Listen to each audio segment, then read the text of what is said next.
Sebenarnya seperti apa sih kesulitan ujian praktek pembuatan SIM khususnya manuver zigzag dan angka 8? Sekarang kita tanyakan ke jurnalis Kompas TV Triksi Valencia yang ada di Satpas dan Mogot Jakarta Barat. Triksi, seperti apa sih sebenarnya kesulitan untuk mencoba manuver zigzag dan angka 8 agar lolos ini untuk mendapatkan SIM C?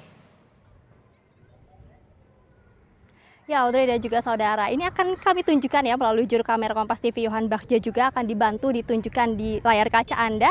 Kalau yang ada di samping saya atau di bawah kaki saya ini adalah lintasan berbentuk angka 8. Jadi nanti pengemudi ini masuk dari sebelah kanan saya ini, lalu kemudian mengitari di sebelah sana ke atas, lalu kemudian kembali lagi ke sini. Nah, ada sebenarnya beberapa aturan yang menjadi persyaratan bahwa pengemudi ini akan lolos ketika bisa melewati lintasan berbentuk angka 8 atau zigzag. Seperti misalnya tidak menyentuh dan menjatuhkan patok pada setiap materi ujian, itu untuk lintasan zigzag. Kemudian juga kalau untuk di lintasan angka 8 ini, kaki tidak menginjak lapangan pada materi ujian yang dilarang.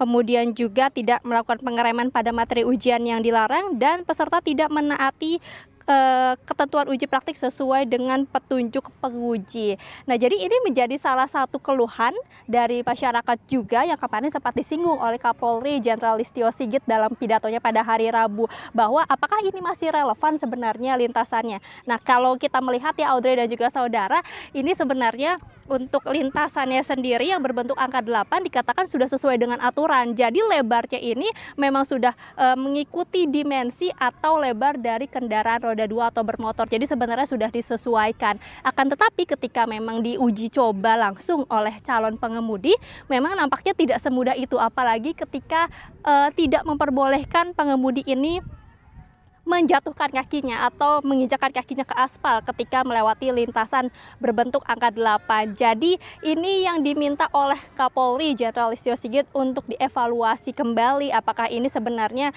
memudahkan bagi masyarakat untuk bisa mendapatkan SIM C begitu ya.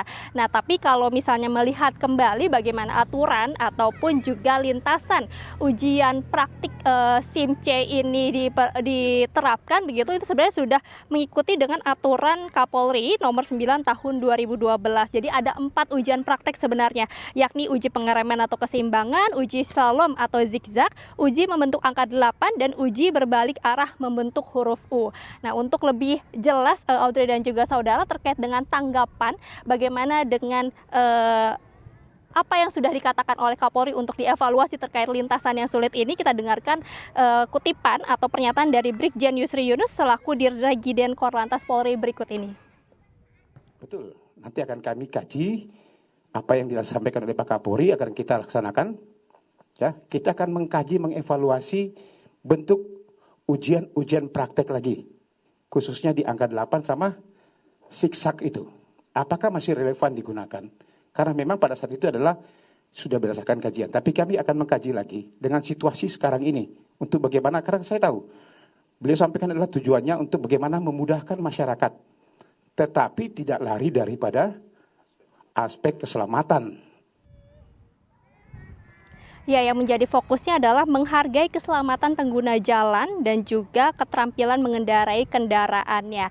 Jadi untuk evaluasi ini Kapolri bilang dibutuhkan 1 bulan ya, atau memberikan waktu 1 bulan untuk dikaji dan evaluasi sebagai bagian dari modernisasi kepolisian yang menyesuaikan zaman. Jadi kita lihat Audrey dan juga saudara, apa yang menjadi hasil evaluasi ataupun kajian dari lintasan yang dikatakan atau dikeluhkan oleh masyarakat calon pengemudi ini sulit untuk mendapatkan SIM C. Audrey. Oke, jadi kita harus tunggu 1 bulan lagi nanti hasil evaluasinya seperti apa. Terima kasih Valencia Triksi, jurnalis Kompas TV melaporkan.